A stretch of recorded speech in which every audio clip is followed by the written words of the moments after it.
வந்து கொஞ்சம் 2-3 வெஜிடபிள்ஸ் நான் வச்சுருக்கேன். கேபேஜ் இருக்குது, அப்புறம் 3 கேப்சிகம் இருக்குது, அப்புறம் ஒரு 4-5 மஷ்ரூம்ஸ் இருக்குது. ஃப்ரிட்ஜில் மிஞ்சி இருக்கின்ற இந்த வெஜிடபிள்ஸை வச்சு எப்படி ஒரு அருமையான ஸ்டர் ஃப்ரை செய்யலான்றதை நான் உங்களுக்கு இன்றைக்கி செய்து காட்ட போகிறேன். ஸோ இப்போ பாருங்கள், இந்த கேபேஜ், இவ்வளோ பெரிய ஒரு துண்டு கேபேஜை ஸ்லைசஸாக வெட்டியிருக்கேன். பாருங்கள், இப்படி பெரிய பெரிய ஸ்லைசஸ் இப்படி நேராக வச்சு நீங்கள் வெட்டினீங்கன்னா இப்படி நல்ல பெரிய ஸ்லைசஸ் வரும். அப்புறம் வந்து மஷ்ரூம்ஸ் கொஞ்சம் கலர் வந்து வித்தியாசமாக இருக்குது. அதை பற்றி பரவாயில்ல, ஏன்னா நாங்கள் எல்லாம் ட்ரைட் மஷ்ரூம்ஸே சாப்பிட்றோம். ஸோ அதனால் இட்ஸ் ஓகே. இது வந்து 3 கேப்சிகம், அதாவது பப்ரிக்கா நீங்கள் சொல்லுவோம். ஸோ இதோடு சேர்த்து நான் ஒரு வெங்காயம் நீளமாக கட் பண்ணியிருக்கேன், ஒரு பச்சை மிளகாய் கட் பண்ணியிருக்கேன். ஸோ வந்து உங்களுக்கு 2 ஹெர்ப்ஸ் நான் தரப்போகிறேன். இது பாருங்கள், பெசல். அதே சமயம் வந்து இங்கே வீட்டில் கருவேப்பிலையும் இருக்குது. ஸோ பெசல் போட்டு நீங்கள் சமைச்சா ஃப்ளேவர் வித்தியாசமாக வரும், கருவேப்பிலை போட்டு சமைச்சா ஃப்ளேவர் வேறு மாதிரி இருக்கும். ஸோ அது உங்கள் இஷ்டம், நீங்கள் எது விருப்பமோ உங்களுக்கு அதை போட்டு இந்த ஸ்டர் ஃப்ரை நீங்கள் செய்யலாம். நான் இன்றைக்கி உபயோகப்படுத்த போகிறது பெசல். ஒரு 2 டேபிள் ஸ்பூன்ஸ் வெஜிடபிள் ஆயில் போட்டிருக்கேன். எண்ணெய் வந்து ஓரளவு சூடாகின உடனே முதல்ல ஜிஞ்சர் கார்லிக் பேஸ்ட் நாங்கள் இதுக்கு போடணும். ஜிஞ்சர் கார்லிக் பேஸ்ட் போடுறதுக்கு முதல் அது வந்து இந்த எண்ணெயில் வந்து ஒட்டிக்கும். அதனால் அது போடுறதுக்கு முன்னம் நீங்கள் வந்து ஒரு 2-3 இப்படி அனியன்ஸ், ஒரு 2-3 துண்டு இதில் போட்டுக்கலாம். ஸ்லோ ஃபயரில் வச்சுட்டு எங்களுக்கு தேவையானது வந்து just 1 tablespoon ginger garlic paste. இப்போ இந்த ஜிஞ்சர் கார்லிக் பேஸ்ட் போடுறப்பவே நீங்கள் என்ன பண்ணுங்கள், இந்த மிச்சம் இருக்கிற வெங்காயம், பச்சை மிளகாய், இது கொஞ்சம் நான் உப்பு போடுறேன், ஜஸ்ட் பிஞ்ச். உங்களுக்கு தெரியும் ஸ்டர் ஃப்ரைன்றது வந்து சைனீஸ் ப்ரிப்பரேஷன். மஞ்சள் வந்து அவங்க அவ்வளோ போடுறது கிடையாது. ஆனால் எங்களுக்கு என்னவோ எல்லாத்துக்கும் மஞ்சள் போட்டு பழகி போச்சு. ஸோ அதனால் அந்த கலர் நல்லா இருக்கிறதுக்காக மஞ்சள் பொடி போடுறேன். இதில் ஜிஞ்சர் கார்லிக் பேஸ்ட் ஓரளவு வதங்கிடுச்சு. அடுப்பு கொஞ்சம் கூட்டணும். அடுத்தது கேபேஜ் பாருங்க, இப்படி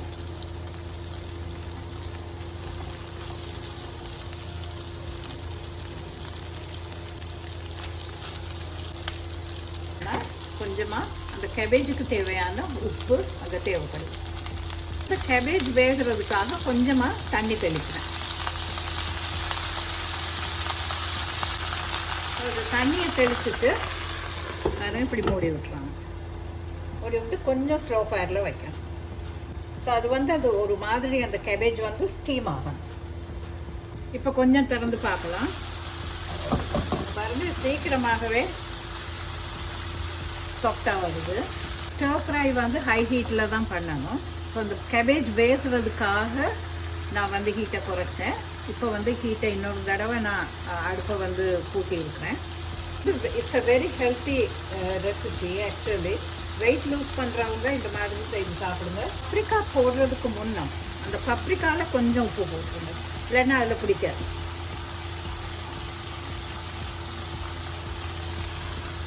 ஸ்டர் ஃப்ரை வந்து இது எதனால் இது ஹெல்த்தியாக இருக்குன்னா, நாங்கள் வந்து இட்ஸ் ஓவர் குக் பண்ணுறது இல்லை.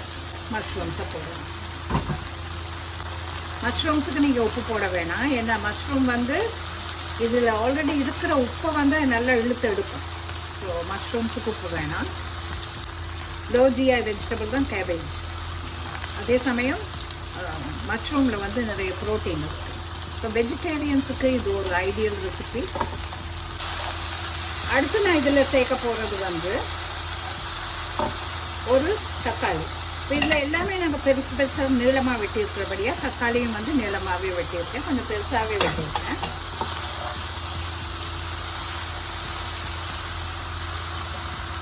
இது உப்பு நீங்கள் பார்க்கலாம், உப்பு பார்த்துட்டு பத்தலைன்னா கொஞ்சம் நீங்கள் போட்டுக்கலாம். அடுத்தது ஜஸ்ட் பிஞ்ச் ஆஃப் பெப்பர். பாருங்க, நீங்கள் க்ரஷ்டு சில்லிஸ் இருந்தால் கூட போடலாம், அதுவும் நல்லா தான் இருக்கும்.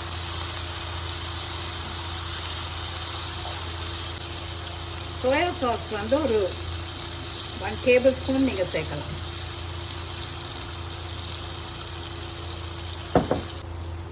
ஸோ இப்போ பாருங்கள், இதில் பெசல் வந்து அப்படியே ஒரு சிசர்ஸாலே கட் பண்ணி போட்டுருவோம். ஸோ நான் ஒரு பாதி எலுமிச்சை எடுத்திருக்கேன்.